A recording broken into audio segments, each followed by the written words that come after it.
Der Rahmen stammt auch von der 100R. Halt, wir waren bei der Gabel gerade vorne. Okay.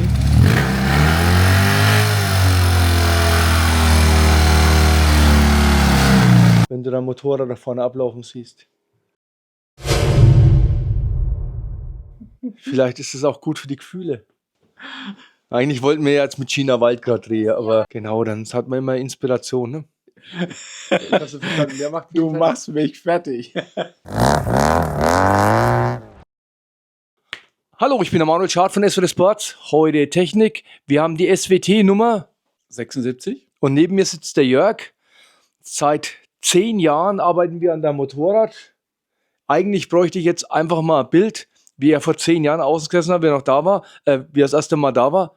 Hast du noch dunkle Haare gehabt? Mehr Haare, aber die Farbe war die gleiche.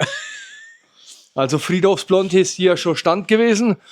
Um welches Motorrad sich dreht, seht ihr jetzt.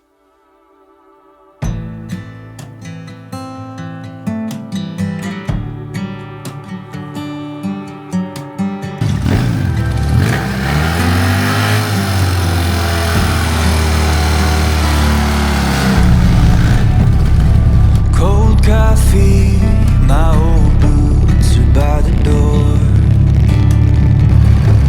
Nobody's calling, but I don't mind it anymore. 'Cause I've had enough of the rat race, the city life, the social grace. Burnt out on comfort and so tired of keeping score. Gonna find somewhere to slow it down. Buy a little place way out of town. Gonna take my time, 'cause it's all mine. Trade my pride for a quiet life. Maybe then my time will come around. Way out of town.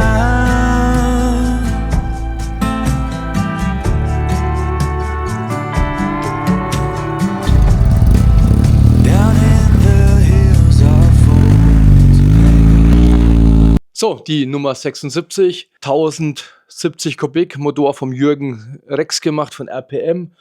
Warum baut man so ein Motorrad und warum dauert es so lang? Dauert so lange, sind vielleicht meine speziellen Wünsche in Verbindung mit verschiedenen Kombinationen, um eine R90S oder eine 100 CS nachzubilden. Die ganze Anpasserei war im Grunde genommen, ja, sagen wir mal, sehr schwierig. Du bist ja passionierter Zweiventil-Boxer, Fahrer und Besitzer. Wie lange machst du das schon? Circa 35 Jahre fahre ich eine 100 CS und wollte einfach aussehen wie 100 oder 90S und aber modernes Fahrwerk. Wie war das im Erstkontakt mit mir? War ich da begeistert? Nein, es hat von meiner Seite ein bisschen Überzeugung gebraucht, um keine GS zu bauen. Ja, das war einfach komisch. Also ich bin jetzt nicht so der Fan von den Straßenmaschinen. Ich mag die, aber man muss irgendwo alles wegen polarisieren und muss seinen Fokus einfach in der Firma ein bisschen ausrichten. Und da sind bei uns die Enduros einfach besser. Nicht besser, die machen mir mehr Spaß. Aber mit dem Jörg, da hat sich da was ganz Besonderes entwickelt über diese 10 Jahre Höhen und Tiefen und Zusammenbau vom Motorrad. Habe ich auch ganz, ganz viel gelernt, über den Tellerrand rauszuschauen, neue Ideen mit aufzunehmen, versuchen das Ganze umzusetzen. Ich würde sagen, dass das Motorrad ein einziger Prototyp ist. Ja, ich glaube, so in der Art habe ich sie in der freien Wildbahn, sage ich mal so, noch nie gesehen. Glaubst du, dass du so ein Projekt, ohne jetzt andere Firmen zu tangieren, mit einer anderen Firma so durchziehen könntest? Nein, deswegen bin ich ja eigentlich hier, weil aus verschiedenen Anfragen hat sich eigentlich der Manuel besser rauskristallisiert, um das mit ihm so zu machen. Und ich habe ihm auch ganz klar erklärt, dass ich das Motorrad nicht für ihn bauen kann. Das geht gar nicht. Ich kann in den Kopf nicht reinschauen. Ich weiß nicht, was da für Wünsche sind und wo der Fokus wirklich liegt. Ich meine, seit 10 Jahren weiß ich das natürlich, aber das war am Anfang so. Und der Jörg hat mehrfach auf dieser blauen Couch geschlafen, nebendran mit seinem Feldbett natürlich, aber harter Hund, sagt der Unterfranke, harter Hund. Und hat sich da wirklich auch gut eingebracht. 90% von dem Motorrad hat er gebaut. Ich habe immer nur mal über die Schulter gegriffen. Ein bisschen habe ich mich auch anstecken lassen. Ich finde das Motorrad jetzt am Ende ganz geil. Ihr seht es ja noch in Rohfarbe. Das ist ja noch einfach alles in grundiert. Später bekommt das eine auffällige Lackierung, wie sie von BMW vielleicht schon bekannt ist. Und dann sieht das Ganze nochmal viel, viel geiler aus. Aber diese Detailtreue, dieser Blick ins Tiefe rein, hat mich so fasziniert. Wir fangen mal vorne mit der Gabel an. Was hast du da für eine Gabel drin? Vorne ist also eine serienmäßige 100R-Gabel. Also Gabel und Räder sind von der R100R. Und was hat es wieder mit sich gebracht? Die hat ja aussehen sollen wie eine Strich 7. Strich 7, es hat ein Schutzblech gegeben, was geändert worden ist von 19 auf 18 Zoll, um das zu regenerieren. Ja, das hat er jetzt einfach mal in einer Minute gesagt. 30 Sekunden. Aber wie lang sowas dauert, bis ein Schutzblech von 19 auf 18 Zoll umgebastelt ist und dass es dann reinpasst und dass wir dann vom SE Evolution noch einen Halter kaufen müssen und den auch ein bisschen anpassen müssen. Das ist die Detailtreue, die hier angesagt ist und die wirklich viel Zeit kostet. Auch schaut euch die Bremsleitungsführung an. Wir haben den Verteiler unterm Tank gelassen, nicht weil der so geil ist da unten, sondern weil wir die Optik erhalten wollten, wie es damals ist, mit den beiden Bremsleitungen. Ja, auch in der Schlaufe gelegt, um das analog zu 100 CS oder 90 S zu signalisieren. Gehen wir zum Tank über. Der Tank sitzt auf dem verstärkten Rahmen von SWT. Das mit den Verstärkungen hätte vielleicht gar nicht so sein müssen, aber in unserem Gutachten steht drin, mit der 1100 L50er Schwinge brauchen wir die Verstärkung und da können wir uns auch nicht rausreden. Jetzt haben wir oben einige Modifikationen durchgeführt, weil es jetzt schlussendlich ja doch ein Strich 7 Tank ist, ne? Strich 7, nein, ähnlich wie der Strich 7, es ist ein Monolever-Tank mit mehr Tank-Tunnelmöglichkeiten. Für die Doppelzündung und die ganze Elektronik. Aber es soll ja am Ende aussehen wie das Vorbild, die R90S. Ja. Und deshalb die Tankform. Und da musste dann auch noch mal ein Kunststoffröhrchen auf das Originalrohr von dem Paralever-Modell aufgebracht werden, damit der Tank auch den Winkel zur Sitzbank einhält. Wie lange kann man dafür verbrauchen? Wie viel Zeit? Stunden. Tage, Monate. Jetzt sitzt die Sitzbank, sie geht rein, sie arretiert in einem Schloss einer KTM. 690, das habe ich halt gesehen, weil ich mal so ein Motorrad gehabt habe und dann kann man halt dann auch mal schauen, wie andere das lösen und ich fand es gut, dass man es einfach mit einem Zug, mit einem Seilzug die Sitzbank lösen kann. Mit dem nach seitlich klappen, wie es original ist da nicht, weil Der Rahmen ist angepasst und in Verbindung mit dem Zentralfederbein und dementsprechender Einschweißung wären Klappen nicht möglich gewesen. so den Rahmen, das war jetzt auch wieder so schnell. Wir haben den Rahmen verbreitern müssen, weil der Kotflügel circa Von 150 auf ca. 180 mm verbreitert worden ist. Mittig verbreitert, um einen etwas größeren Reifen einzubauen. und wenn das der GfK-Bastler in der Zeit geschafft hätte, wo du das erzählst, dann wäre der froh gewesen. Der hat nämlich auch ein paar schöne Tage dafür gebraucht, diesen Kotflügel zu modellieren, der am Ende eigentlich nur aussieht wie der Kotflügel von einem alten Scheißhaus. Ne? Ja, ich Ja. stimme mal zu. Danach hat der Kotflügel nicht mal in den Rahmen gepasst. Dann wollten wir den alten Rahmen nehmen. Schlussendlich haben wir dann nach 2 Versuchen einen neuen Rahmen gebaut. Und dann hat die Sitzbank nichts mehr drauf gepasst. Die Sitzbank hat auch eine Verbreiterung von 5 cm in der Mitte bekommen. Angepasst, geschweißt, umgeschweißt, mit Haken, so dass sie praktisch innerhalb des Zentralrohrverschweißung aufgenommen wird. Also die hat mehrfache Durchschneidungen bekommen. Und es war eine echt gute Sitzbank, wo der Stahl noch nicht verrostet war. Hat ein bisschen wehgetan. Ne? Ja. Der Jörg hat so gut hingebracht, dass auch sogar das Fach hinten reingepasst hat, das Ersatzfach. Das alte Werkzeugfach, ja. Ein Must war auch der Scheinwerfer hinten, also die Rückleuchte. Ich wollte unbedingt den alten von den Strich 5 und 6 Modellen haben. Damit es aber nicht ganz so beschissen aussieht wie original, nicht, dass die damals kein Design gehabt haben, aber mir gefällt es halt einfach nicht, haben wir dann die Aufnahme für die Blinker einfach gedreht um 180 Grad. Ja, so dass die Aufnahme für das Rücklicht da ist und trotzdem die Originalstange mit dem beinahe fast Originalschutzblech verwendet werden konnte. Also ihr seht, allein für die Peripherie sind Wochen draufgegangen. Und das ist jetzt alles nur Schönheit gewesen. Technisch gehe ich jetzt mal auf das Aggregat ein. Das Aggregat ist von Jürgen oben, das ist ein 1070er und die funktionieren wirklich gut. Oben ist es, weil es einfach nur 3 Kilometer von mir weg ist und der wohnt oberhalb von mir. Der Luftfilterkasten wurde vergrößert. Was erhoffst du dir davon? Mehr Drehmoment. Leistung ist eigentlich nicht so angesagt. Ich hatte das von einem guten Mann aus der Eifel gesehen und dass es einfach nur Drehmoment bringt. Mehr Luftvermögen, ruhigere Luft zum Ansaugen, wird man aber hinterher höchstwahrscheinlich erst auf dem Prüfstand sehen.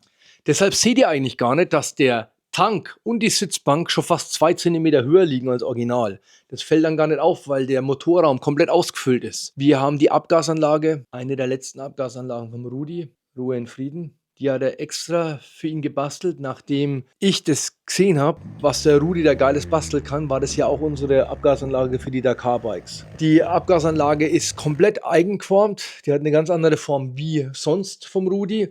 Die Y-Rohre sind mit dem Doppel-X weit ausgeführt. Damit bekommen wir richtig Punch. Wirklich, da habe ich ganz gute Hoffnung, dass das Ergebnis auf dem Prüfstand super wird. Und wenn das Motorrad dann mal wirklich fertig ist, ich wollte bloß jetzt nicht warten, bis ich alt und grau bin, wenn das wirklich fertig ist, dann kommt dann auch nochmal Video. Ich sehe die Fallout-Ölwanne. Wo hast du die damals bezogen? Wo hast du die hergekriegt? Die habe ich im Netz bei Google gesehen. Ist wohl ein ehemaliger Fallert-Mitarbeiter und vertreibt die im Nachgang in einer geänderten Version. Mit original 14 Löcher. Ist ein wenig schwierig anzubauen, aber es ist geil. Fahrwerkstechnisch ist es ein Zentralfederbeinumbau mit hinten einem Hyperbro-Dämpfer, den wir extra von Jörg anpassen lassen haben.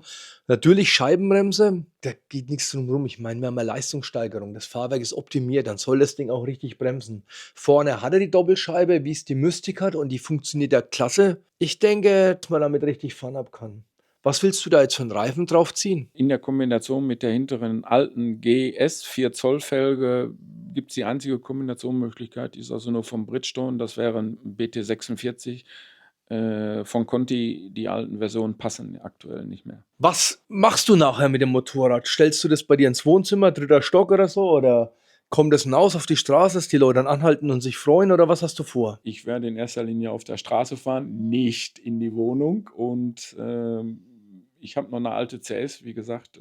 Ich vermute einfach oder hoffe, dass sie ein wesentlich besseres und anderes Fahrverhalten hat und dass ich in erster Linie mit ihr unterwegs sein werde. Auf die Kanzel muss ich nochmal ansprechen. Was haben wir da oben für eine Lichtkanzel drauf? Die sieht ja eigentlich aus wie die 90S, aber da ist ja da vorne dieser Schriftzug von Wüstenhöfer. Was bedeutet das? Wüstenhöfer ist das Innencockpit, die Vierfachlagerung, die habe ich auch nachgießen lassen. Es ist eine Nachbildung einer ehemaligen Fast-5-Scheibe. Und ansonsten das S-Cockpit, das passt eigentlich alles so. Ja, das ist ganz klar. Das war damals Stand der Dinge. Der Wüstenhöfer hat da richtig was geritten damals. Ja. Muss man sagen. Ne? Also Hut ab, was der Helmut auf die Beine gestellt hat. Und daher ist es so eine kleine Hommage an den Fallert, an den Wüstenhöfer. Und da bin ich auch total glücklich, dass ich damit involviert bin, dass ich das Motorrad machen kann. Das hat mir wirklich viel die Augen geöffnet.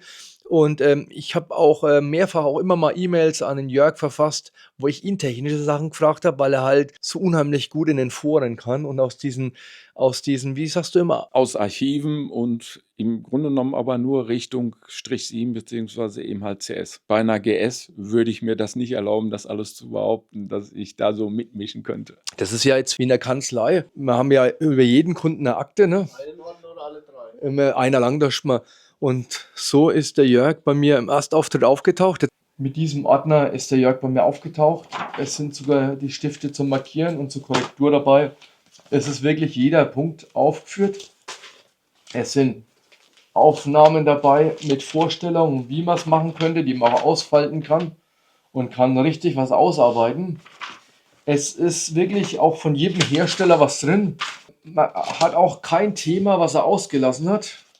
Also wirklich alles, und das verlässt auch unser Haus. Ne? Und ich zeige euch nicht alle Informationen. Aber was ich euch sagen will, der Mann war mal vorbereitet, muss ich echt sagen. Und was habe ich gesagt, als du mit diesem Ordner zu mir gekommen bist? Der Mann mit dem Ordner.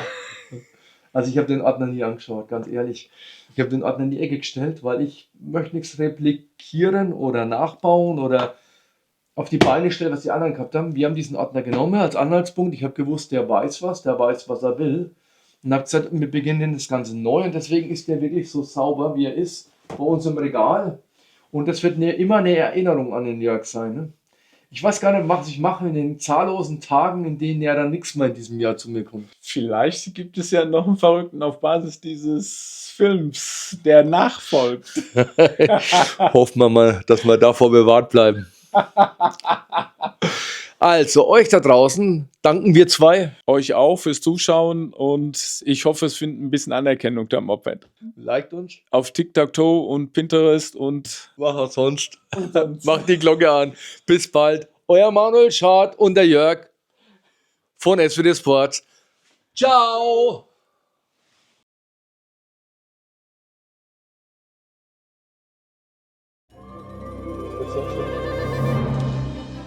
Zucker. Zucker. Das liegt hier. Schau mal. Schau mal. Das habe ich an, damit ich auf Füttern komme und auf.